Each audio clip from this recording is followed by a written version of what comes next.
Короче, небольшой прикол, небольшое происшествие.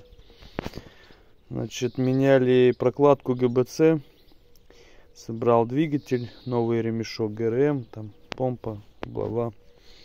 Завожу машину, отрегулировал клапана, завожу машину, стуки где-то вот короче, вот тут издаются какие-то штуки непонятные.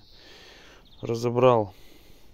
Проверяю зазоры, везде зазоры идеальные. Собираю, завожу машину. Какие-то опять стуки такие звонкие, как будто металл об металл бьет. Проверяю зажигание, думал, может, клапан, да нет. Все четко. А здесь вот такая вот фигня. Короче, что-то вот здесь внутри. Я думаю, слышно. Стучит. Что там стучит, непонятно. Сейчас вот это буду разбирать, смотреть, что это за стуки непонятные такие.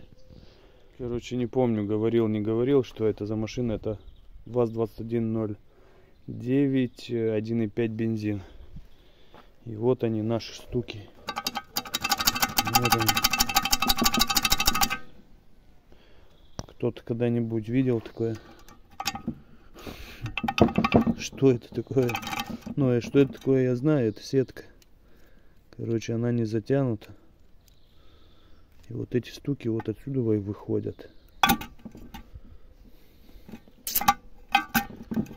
Вот тебе и стуки в двигателе.